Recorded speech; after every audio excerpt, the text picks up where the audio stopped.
Birmingham Triple Crown. Adam, let's start with you. You don't like Triple Crowns. I'm not a fan. Not a fan? No. What? So this was your first one experienced live? No, it wasn't. No, I've been to 2. And I was in Anaheim 2 last year. That was a Triple Crown. Okay. Why don't you like Triple Crowns? Well, this is what I was writing about yesterday. Yeah. So there's 3 reasons. One, it overcomplicates a product that should be as simple as possible so that you're not worrying about who's actually performing, who's winning, more kind of like some of the human aspects of it. He's made a great comeback, or he's, whatever kind of character you're into. So, when you're there trying to work out who's got what points, who's actually on the podium, what's at stake, I think that detracts from it. They have it on the screen. They didn't.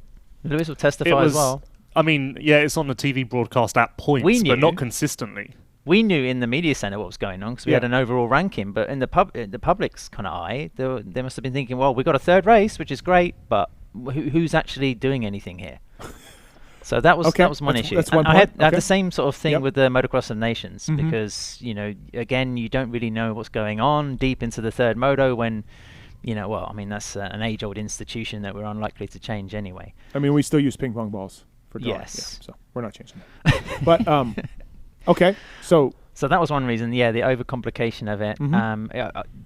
The hassle from the riders and team side, there's obviously disadvantages, which, you've talked about repeatedly, so that's something else. I mean, I asked the question in the press conference, and I think Malcolm Stewart pretty much stopped me straight away and said, look, we agree, scrape it off, I don't think. What does that mean? How do you? What? Well, stop it. It's obvious. Yeah, scrape it off. Yes. Yeah. Got to clip it, I think, was his actual words. Okay. So, I was thinking the track was dirty, like muddy. Like, are we scraping the track? See? We're going to have a different language here in this. Yes, it's difficult. Okay. All right. And then the 3rd point, God, I'm trying to remember what it was now. I think it's just overkill. And actually, maybe I'm inaccurate with this, but I thought that the crowd was actually starting to thin a little bit by the 3rd mains in Birmingham.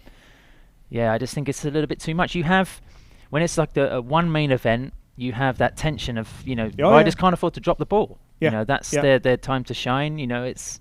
you're building up all night to that moment, right? Yeah. Yeah, and I like the heat phase, the qualification phase, and I think just having 6 mains, it's unnecessary. It's interesting, Lewis, to bring, like, obviously Adam follows the sport closely, he knows what's going on, but, to me, I think it's great. I don't want them all Triple Crowns. I've said that 100 times.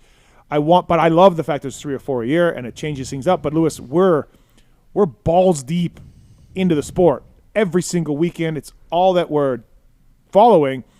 So for us, just something different is a welcome change, and it's interesting to see Adam, who's really smart and following the sport, still be negative. Yeah, you would think for Adam's one and only Supercross of the year, he would want the Triple Crown because it's like packing more into his one visit. Yeah. So surprising. Yeah. But then all of those points make perfect sense. They do. And I do think that maybe this year the Triple Crowns have lost some appeal in a way. I mean, Chase won the first one without winning a main event. Nate did that this past weekend. We've not had a Triple Crown barn burner.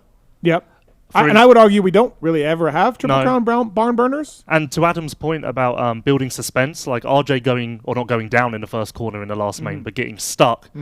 If that was a real main event, that would be kind of a arms in the air, oh my God, what's he going to do now? Yeah. But instead it was more like, oh, well, he's probably, no matter what he does, he'll be 2nd or 3rd overall. So good for him. You can argue either way. Cooper Webb drops it on maybe the 4th corner of the first main, goes down, arguably could ruin his night if that was just a single race.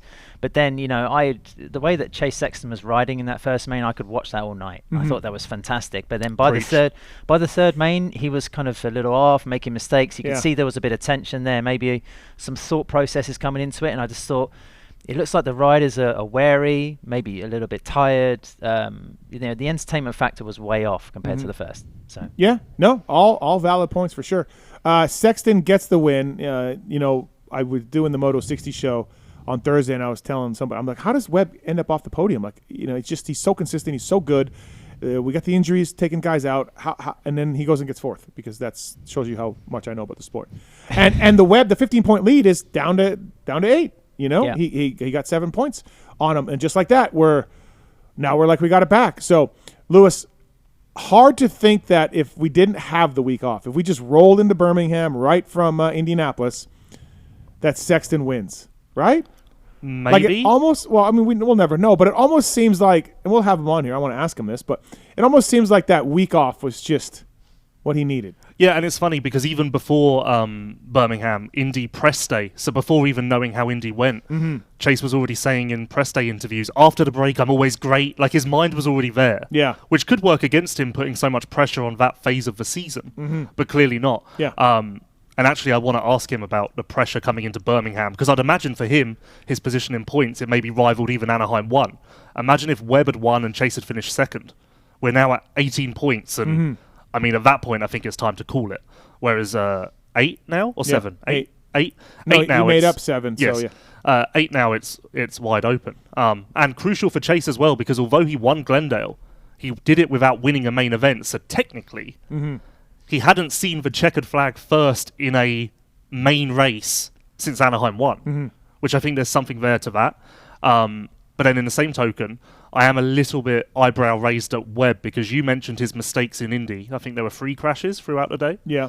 And then remember the week before that, Daytona, in the first corner of his heat, he kind of just slid out by himself. Yep. And then that first main in Birmingham, another self-inflicted crash. I feel like we've not seen that many small mistakes from Webb in a 3-week run in years. Yeah, you're right. He does. Yeah, he But doesn't. that- like, when he you doesn't put beat those himself. together- Right? Yeah, he doesn't beat himself. No. So who would be more prone to errors if they were leading the championship, Sexton or Webb? I would think Sexton. Yeah, I think that's fair. I mean, Webb's credentials for titles, of course, are Yeah. stronger perhaps. Yep. No, absolutely. For sure. So, hey, by the way, the folks at OGO bringing you Lewis Phillips tonight.